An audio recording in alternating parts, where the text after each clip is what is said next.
العالمين والصلاة والسلام على سيد الأنبياء والمرسلين أما بعد فأعوذ بالله من الشيطان الرجيم بسم الله الرحمن الرحيم ومن يعمل مثقال ذرة خيرا يره صدق الله العظيم وصدق رسوله النبي الكريم الأمين قال الله تعالى في شان حبيبي إن الله وملائكته يصلون على النبي يا أيها الذين آمنوا صلوا عليه وسلموا تسليما اللهم صل على سيدنا ومولانا محمد وعلى آل سيدنا ومولانا محمد وبارك وسلم وصلوا عليه سارے بھی پڑھو باواز بلند السلام علیکم یا رسول اللہ الصلاة والسلام عليك يا حبيب الله الصلاة والسلام عليك يا نبي الله وعلى آلك وصحابك يا نور الله اللہ تبارک و تعالی جل جلالہ و منوالہ ساری کائنات کا رب خالق مالک سجدوں کے لائق ذات وحدہ لا شریک کی بارگاہ میں حمد و ثنا کرنے کے بعد درود و سلام احمد مختار مدنی تاجدار شاف روز نشور شب اسرا کے دلہا کل کائنات کے ملجا ماوا حضرت محمد صلی اللہ تعالی علیہ وآلہ وسلم کی بارگاہ میں درود و سلام عرض کرنے کے بعد سامعین محترم آپ سب کو معلوم ہے الحمدللہ اللہ تعالیٰ کی عطا کردہ توفیق سے ہر مہینے خلیفہ طالب حسین گھمن اس محفل پاک کو سجاتے ہیں میں اور آپ اس محفل میں اللہ کی عطا کردہ توفیق سے آتے ہیں اللہ کریم ہمیں اس بابرکت محفل کی برکتیں عطا فرمائے اللہ کریم بزرگوں کا فیضان تا قیامت جاری و ساری فرمائے جو ساتھی محبت والے اولیاء سے پیار کرنے والے غوث پاک کی محبت دلوں میں رکھنے والے ساتھی ساتھ جڑے ہوئے ہیں ہر لحاظ سے تعاون کے لحاظ سے اپنی محبتوں کو نچھاور کرتے ہیں اللہ کریم انہیں دارین کی سعادت نصیب فرمائے سامعین محترم آج گفتگو جو تھی آج جمعۃ المبارک میں ہم نے بھی حضرت علی رضی اللہ تعالیٰ عنہ کی شان کے اندر اپنے ناقص علم کے مطابق اپنی حاضری لگوائی ہے آپ نے بھی آج جمعۃ المبارک میں سنا ہوگا لیکن میں جو آپ پیش کرنا چاہتا ہوں آپ نے میری طرف توجہ رکھنی ہے آج میرا گفتگو کا موضوع یہ ہے کہ ہم نے کسی کی دل آزاری نہیں کرنی ہم نے کسی کا دل نہیں دکھانا اللہ کرے کسی کے دل میں اتر جائے میری بات میں اپنی بات کو یہاں سے شروع کرنا چاہتا ہوں کہ اللہ کریم کا ہر سانس پر جتنا شکر ادا کرے کم ہے کہ اللہ نے ہمیں مسلمان بنایا ہے اور اللہ کریم نے ہمیں ایمان کی دولت عطا فرمائی اس پر ہم جتنا شکر ادا کریں کم ہے ایک بات سنا کے میں اپنی بات کو آگے بڑھانا چاہتا ہوں ایک شخص تھا جس کے نہ ہاتھ تھے جس کی نہ آنکھیں ہیں جس کے نہ پیر ہیں وہ پھر بھی کہہ رہا یا اللہ تیرا شکر ہے یا اللہ تیرا شکر ہے لوگ جمع ہو گئے کہ یار تو کس بات پر اللہ کا شکر ادا کر رہا ہے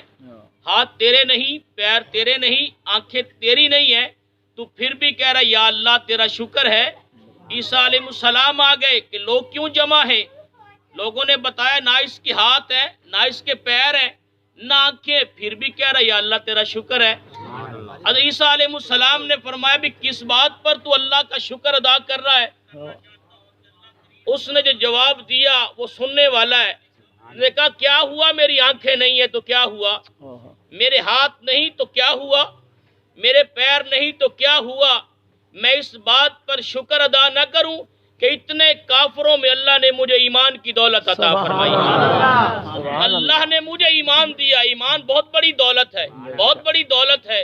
یہ دولت تو اوباما کے پاس بھی نہیں ہے۔ یہ دولت جو اللہ نے ہم غریبوں کو عطا کی ہے، اس پر جتنا شکر ادا کریں کم ہے۔ اللہ کریم نے ہماری زندگی کے اندر ایک حقوق اللہ ہے، جس میں نماز، روزہ، حج، زکوٰۃ، عبادات، عمل صالح، یہ حقوق اللہ میں آتے ہیں۔ اور ہماری زندگی کے ساتھ ایک اور چیپٹر بھی جڑا ہوا ہے، جس کو ہم حقوق العباد کہتے ہیں۔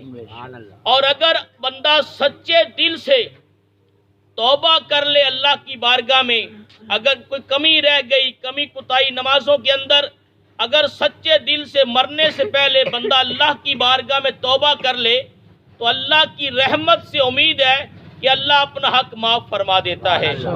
اور اگر حقوق العباد میں کسی کا دل دکھایا، کسی پر ظلم کیا، کسی کا مال ہڑپ کیا، کسی کی غیبت کی، کسی کی چغلی کی، کسی پر بہتان لگایا، اس وقت تک اللہ معاف نہیں کرے گا جب تک وہ بندہ معاف نہیں کرے گا۔ جب تک بندہ معاف نہیں کرے گا اللہ بھی معاف نہیں کرے گا۔ میرے نبی کریم علیہ السلام نے صحابہ سے فرمایا، صحابہ میں تمہیں یہ نہ بتاؤں اچھا کون ہے اور برا کون ہے؟ صحابہ خاموش رہے۔ پھر تیسری دفعہ پوچھنے پر ایک شخص نے عرض کی، یا رسول اللہ علیہ السلام بتائیے کون اچھا ہے اور کون برا ہے؟ کون اچھا ہے، کون برا ہے؟ نبی پاک علیہ السلام نے فرمایا، اچھا انسان وہ ہے جس سے خیر کی امید ہو۔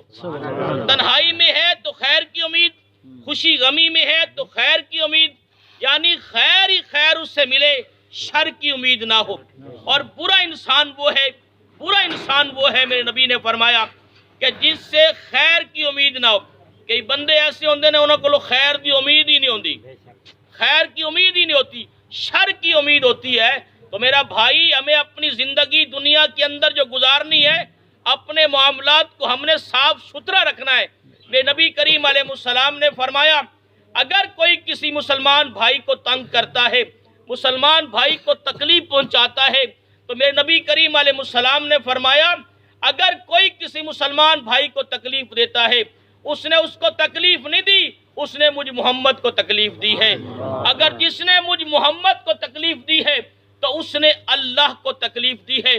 میرا بھائی، ہم دنیا کے اندر یہاں پر کسی مسلمان بھائی کو ستانے نہیں آئے، دنیا کے اندر ہم کسی کی غیبت کرنے نہیں آئے، دنیا کے اندر ہم کسی کی چغلی کرنے نہیں آئے، دنیا کے اندر ہم کسی پر بہتان لگانے نہیں آئے، دنیا کے اندر ہم کسی پر میرا بھائی ظلم کرنے نہیں آئے، دنیا کے اندر ہم کسی کا مال ہڑپ کرنے نہیں آئے۔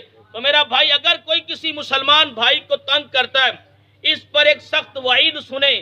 مجاہد علیہ رحمہ فرماتے ہیں کہ ایک بندہ ہے، اس کو اللہ کا عذاب ہے۔ عذاب کیا ہے؟ وہ اپنے ہاتھوں سے اپنے جسم کو چھیل رہا ہے، خون نکل رہا ہے۔ اس سے پوچھا گیا کہ یہ کیسا محسوس کر رہا ہے؟ کہہ رہا بہت تکلیف ہو رہی ہے، بہت تکلیف میں ہوں، جسم بہت تکلیف کے اندر ہے۔ میں تجھے پتا ہے تجھے تکلیف یہ کیوں دی گئی ہے؟ اس لیے دی گئی ہے کہ تو دنیا میں اپنے مسلمان بھائیوں کو تنگ کیا کرتا تھا، مسلمان بھائیوں کو تکلیف پہنچایا کرتا تھا۔ اس پر ایک خوشخبری بھی سن لے۔ نبی پاک علیہ السلام نے ایک شخص کو دیکھا، وہ جنت میں ٹہل رہا ہے، کبھی ادھر چلا جاتا ہے، کبھی ادھر چلا جاتا ہے۔ 13 میں نبی نے فرمایا، اللہ نے پتہ اس کو انعام کیوں عطا فرمایا ہے، کہ اتنی دولت کیوں عطا فرمائی ہے؟ یہ کبھی ادھر چلا جاتا، جنت میں گھوم رہا ہے، جنت میں ٹہل رہا ہے۔ دنیا کے اندر ایک درخت تھا جو لوگوں کو تکلیف پہنچاتا تھا، اس وجہ سے اس نے درخت کاٹ دیا کہ لوگوں کو تکلیف نہ پہنچے، لوگ پریشانی کے اندر مبتلا نہ ہو۔ اس وجہ سے لوگوں کا راستہ صاف کر دیا ہے، درخت کو کاٹ دیا۔ اللہ کریم کو ایسی ادا پسند آتی ہے، ایسی ادا پسند آتی ہے۔ اللہ کریم اس کی نیکی کو، اس درخت کاٹنے والی نیکی کو، جو مسلمانوں سے تکلیف دور کی گئی ہے کہ لوگ اس میں الجھتے ہیں، تکلیف ہوتی ہے، تو اللہ کریم نے اس کے نیکی کو اپنی بارگاہ میں قبول فرما کر، سارے گناہوں کا کفارہ بنا کر اللہ نے اس کو جنت عطا فرما دی ہے۔ میرا بھائی، ہم مسلمانوں کو تکلیف نہیں پہنچانی، بلکہ میں نبی کی بارگاہ میں آج اگر نبی کریم علیہ السلام نے فرمایا کہ صحابہ مفلس کتنے کہتے ہیں، مفلس کون ہے؟ اگر میں آپ سے پوچھوں مفلس کون ہے، آپ بھی یہی جواب دیں گے، جس کے پاس بنگلہ نہ ہو، بینک بیلنس نہ ہو، دولت نہ ہو، وہ مفلس ہے، غریب مفلس ہے۔ صحابہ نے بھی کچھ اس طرح کا جواب دیا، جس کے پاس درہم نہیں، دینار نہیں، وہ مفلس ہے۔ نبی کریم علیہ السلام نے فرمایا صحابہ نہیں، ایسا نہیں ہے۔ مفلس کون ہے کہ نمازیں بھی لے کر آئے گا، روزے بھی لے کر آئے گا، صدقہ خیرات بھی لے کر آئے گا، عبادات لے کر آئے گا، پر دنیا کے اندر اس نے کسی کی غیبت کی ہوگی، دنیا کے اندر کسی کی چغلی کی ہوگی، دنیا کے اندر کسی کا دل دکھایا ہوگا، دنیا کے اندر کسی کا مال ہڑپ کیا ہوگا۔ یہ ساری اس کی نیکیاں جو ہے نا، ان مظلوموں کو دے دی جائیں گی، اس کی نیکیاں کم ہو جائیں گی، پڑ جائیں گی، اور اب مظلوم بچ جائیں گے۔ اب ان مظلوموں کو گناہ جو ہے اس کے پیٹے اس کو دے دیے جائیں گے۔ میں نبی نے فرمایا وہ صحابہ وہ مفلس ہے۔ میرا بھائی، ہم اپنی زندگی کی ساری محفلیں آج پیغام یہی ہے کہ ہم اپنی زندگی کو خوبصورت بنائیں، اپنی زندگی کو اس طرح گزاریں جس طرح گزارنے کا ہمیں حکم دیا گیا ہے۔ اگر کوئی بندہ فوت ہو جاتا ہے، فوت ہونے سے پہلے ہم اعلان کرتے ہیں، اچھی بات ہے، قرض کا بھی اعلان ہوتا ہے، اور یہ بھی اعلان ہوتا ہے کہ بھئی اگر کسی نے بندہ ناراض ہے، کسی کی دل آزاری کی ہے تو اس کو معاف کر دو۔ اچھی بات ہے، معاف کر دینا چاہیے، لیکن میں یہاں پر ایک سوال کرنا چاہتا ہوں، کیوں معاف کر دیں؟ کیوں کر دیں؟ کیا اس نے سنا نہیں تھا میرے نبی کا فرمان دنیا میں غیبت نہیں کرنی؟ اب اس کو کیوں معاف کر دیں؟ کیا اس نے سنا نہیں تھا چغلی نہیں کرنی؟ کیا اس نے سنا نہیں تھا میں نے کسی کا دل نہیں دکھانا؟ کیا اس نے سنا نہیں تھا میں نے زندگی کے اندر کسی پر بہتان نہیں لگانا، کسی پر ظلم نہیں کرنا، کسی کا مال ہڑپ نہیں کرنا؟ اس کو پتہ نہیں تھا آج میں 4 پائی پر میں نے یہاں پہ آنا ہے، میں نے اس دنیا کو چھوڑنا ہے؟ تو میرا بھائی، اگر کسی کے دل کو ستایا ہوتا ہے نا، کسی چوٹ لگی ہوتی ہے، وہ اوپر سے لوگ کہہ دیتے ہم نے معاف کیا، لیکن دل معاف نہیں کرتا۔ میرا بھائی، اپنی زندگی کو خوبصورت بنائیں۔ آج ہم کہتے ہیں میں کیوں کسی سے معافی مانگوں، میں کیوں معافی مانگوں، میں بھائی سے کیوں معافی مانگوں، میرا فلاں رشتہ دار ناراض ہے، دوست ناراض ہے، میں کیوں معافی مانگوں؟ لیکن میرا بھائی، اگر نبی کریم علیہ السلام کی سیرت کا ایک واقعہ آپ کے سامنے رکھنا چاہتے ہیں، ایک نہیں بلکہ ہزاروں نبی کریم علیہ السلام کی ایسی سیرت کے واقعات ملیں گے میرے بھائی، کہ نبی پاک علیہ السلام اپنے غلاموں سے کہتے تھے اگر میں نے کسی کا حق کھایا ہے تو آج میرے سے اپنا حق لے لے، اگر میں نے کسی کو تکلیف پہنچائی ہے تو آج مجھ سے بدلہ لے لے۔ ایک دفعہ نبی کریم علیہ السلام صفے درست کر رہے ہیں، صفے ٹیڑھی درست کر رہے ہیں، ایک صحابی کو حضور نے چھڑی مبارک آسا مبارک سے تھوڑا سا لگایا، پیچھے ہو جاؤ۔ اب جب نبی کریم علیہ السلام نے اعلان فرمایا کہ اگر میں نے کسی کا حق تلفی کیا تو میرے سے لے لو، اگر میں نے کسی کو تکلیف پہنچائی ہے تو مجھ سے بدلہ لے لو۔ ایک صحابی نکلا، یا رسول اللہ میں نے بدلہ لینا ہے، آپ نے فلاں مقام پر مجھے چھڑی لگائی تھی۔ صحابہ لرز گئے، صحابہ یہ کیا ہو گیا، حضور سے بدلہ لیں گے؟ نبی کریم علیہ السلام نے فرمایا پیچھے ہٹ جاؤ، آ جاؤ مجھ سے بدلہ لے لو۔ تاریخ میں کبھی کسی نے ایسا نہیں دیکھا ہوگا کہ وہ آقا کہیں غلاموں کو کہ آؤ میں نے اگر کسی کا دل دکھایا ہے مجھ سے بدلہ لے لو، اگر میں نے کسی کی حق تلفی کی ہے تو آؤ میں اپنا حق لے لو۔ تاریخ نے کبھی نہیں دیکھا ہوگا کہ آقا غلاموں کو کہہ رہا ہے۔ اب نبی کریم علیہ السلام نے فرمایا صحابہ اس کو آنے دو، اپنا بدلہ لے لو۔ جب وہ صحابی قریب آیا، آ کر عرض کی یا رسول اللہ علیہ السلام، جب آپ نے چھڑی لگائی تھی اس وقت میرے جسم پر کپڑا نہیں تھا، میں کپڑے کے بغیر تھا، حضور آپ نے تو کپڑے پہنے ہوئے ہیں، صحابہ اور لرز گئے، یہ کیا ہو گیا، یہ کیا ہو گیا؟ ابھی آج صحابہ لرز گئے۔ آج حضور نبی کریم علیہ السلام نے اپنے قمیض مبارک اوپر کر دی، یا غلام اب بدلہ لے لے۔ اب وہ غلام نے بدلہ کیا لے؟ اب اس غلام کی محبت دیکھو، اس کی محبت دیکھو، جیسے نبی کریم علیہ السلام نے کپڑا اٹھایا وہ صحابی حضور کے ساتھ چمٹ گیا۔ حضور کو بوسے دینے لگا کہ یا رسول اللہ علیہ الصلوۃ والسلام بدلہ نہیں لینا تھا، بدلہ نہیں لینا تھا، پر میرے دل کی خواہش تھی کہ میرا جسم آپ کے جسم کے ساتھ لگ جائے گا، مجھے یہ سعادت نصیب ہو جائے گی، اب میرے جسم کو جو ہے جہنم کی آگ نہیں چھو سکتی۔ میرا بھائی، ہم آج کہتے ہیں کہ ہم کسی کا دل نہیں دکھاتے، ہم نئے نئے انداز میں اپنے بھائیوں کو تنگ کر رہے ہوتے ہیں، نئے نئے انداز میں لوگوں کو پریشان کر رہے ہوتے ہیں۔ چلو ایک دو باتیں آپ کو مثالیں دے کر بات کو اختتام کی طرف لے کر جاتے ہیں۔ مثال کے طور پر ہم کسی کے ہاں مہمان جاتے ہیں، پہلے تو بات یہ اگر کسی کے ہاں بندہ مہمان جائے بغیر بتائے نہ جائے، یہ بھی اگلے کو تگلے شاید کہیں اور جانا ہو، اس کی کوئی اور مصروفیت ہے، پہلے بتا کے جانا چاہیے۔ کسی کے ہاں مہمان جائے تو بندہ بتا کے جائے، پھر جب آپ اگلے مہمان کے گھر چلے جاتے ہیں تو وہاں پر بھی ہماری زبان جو ہے نا یہ ٹکتی نہیں ہے، اسی لیے تو میرے نبی نے فرمایا کہ تم اپنی زبان اور شرمگاہ کی تم ہی ضمانت دے دو، میں محمد تمہیں جنت کی ضمانت دے دیتا ہوں۔ یہ زبان ہی تو ہماری ٹکتی نہیں ہے، یہ زبان ہی تو ہے۔ میں نبی نے فرمایا تم اس کی ضمانت، شرم و حیا کی ضمانت دے دو، میں محمد تمہیں جنت کی ضمانت دے دیتا ہوں۔ اب جو ہم کسی کے گھر بھی جائیں گے ہماری زبان نہیں ٹکتی، ہم جا کر اگلے کو تکلیف پہنچاتے ہیں۔ کس طرح پہنچاتے ہیں؟ ہم جاتے ہیں کہتے ہیں بھائی یار تو اتنا عرصہ ہو گیا ابھی تک کسی مکان میں رہ رہا ہے، ابھی تک کسی کالونی میں نہیں گیا، یار میں پہلے آیا تھا تیرا پینٹ یہی تھا، اب آیا یہ بھی تیرا پینٹ ہے، یار فرنیچر تو نے بدلا نہیں، فرنیچر بھی تیرا وہی ہے۔ ہم کیڑے نکالنا، کسی کے گھر جاتے کیڑے نکالنا شروع کر دیتے ہیں، اور پھر جب کھانا آ گیا پھر کھانے میں کیڑے نکالنا شروع کر دیتے ہیں۔ کھانے میں عیب نہیں نکالنا چاہیے، یہ مہمان کے آداب میں آتا ہے۔ نبی کریم علیہ السلام جہاں مہمان جاتے تھے، حضور مہمان کے لیے ضروری ہے کہ جہاں میزبان بٹھائے وہاں بیٹھ جائے، جو کھانا پیش کرے اگر اچھا کھا لے۔ نبی کریم علیہ السلام کا بھی یہی طریقہ تھا، اگر میزبان جو ہے اگر کھانا اچھا لگے تو کھا لیا، نہیں تو ہاتھ روک لیا، عیب نہیں نکالتے تھے کھانے کے اندر، عیب نہیں نکالتے ہم۔ لیکن ہم وہاں کہہ دیتے یار میں نے تو یہ نہیں کھانا تھا، یہ کھانا تھا، میں نے تو یہ نہیں، بھائی تو آنے سے پہلے لسٹ بنا کے بھیج دیتا پھر تو نے کیا کھانا تھا کیا نہیں کھانا تھا۔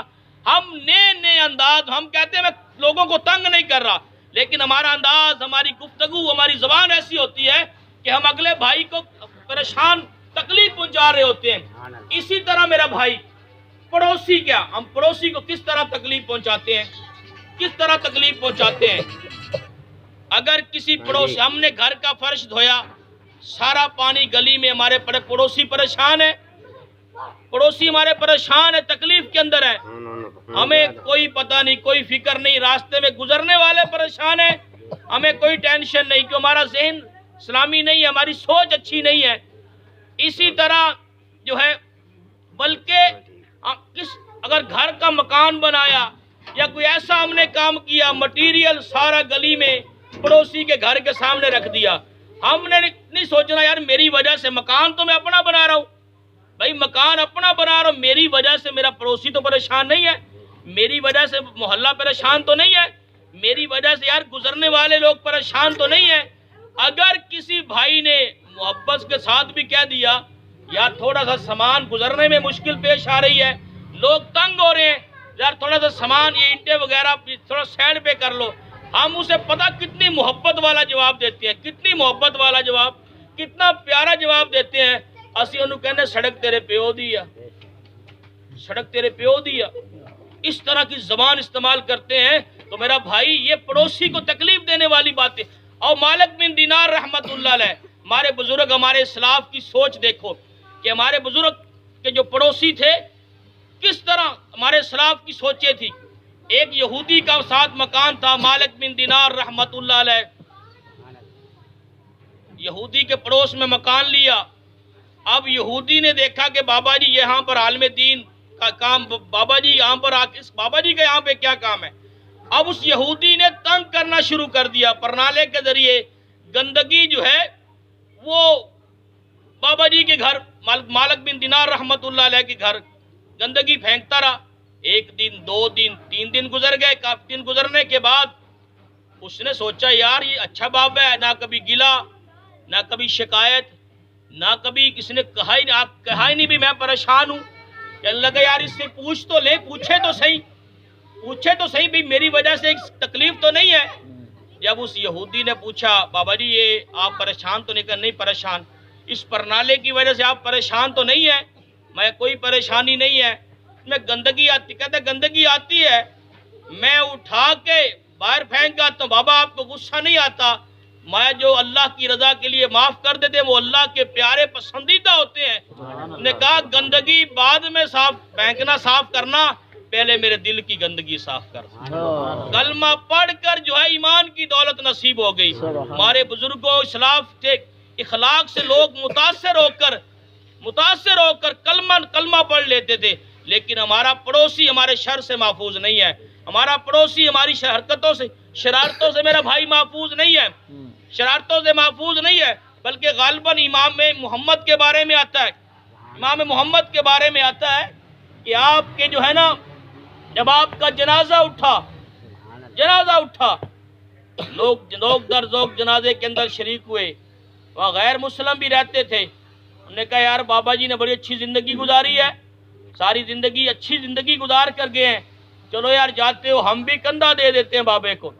اب ہے غیر مسلم، ہم زندہ ہے بھی وہ بابا جی پردہ فرما کے جنازہ لے کر جا رہے ہیں، انہوں نے کہا یار بابا جی نے زندگی اچھی زندگی گزاری ہے، چلو جاتے بابا جی کو ہم بھی کندھا دے دیتے ہیں۔ خدا کی قسم اگر کوئی غیر مسلم نیچے کندھا کرتا زبان سے اشہد اللہ الہ الا اللہ، ہمارے بزرگوں کی میتیں بھی ہاں جی فائدہ دیتی تھی، ایمان نصیب ہوتا تھا۔ تو میرا بھائی آج کا صرف درس یہی ہے کہ صرف یہ نہیں اپنی زندگی کو بدلو، دل آزاری نہ کسی کی کیا کرو، کسی کا دل نہ دکھایا کرو۔ میرا بھائی زندگی بڑی بے حد مختصر ہے، دنیا کے اندر اپنا معاملات جو ہے وہ صاف کر کے جایا کرو۔ اللہ کریم کی بارگاہ میں دعا ہے اللہ ہم سب کو عمل کی توفیق عطا فرمائے۔ وآخر دعوانا الحمدللہ رب العالمین۔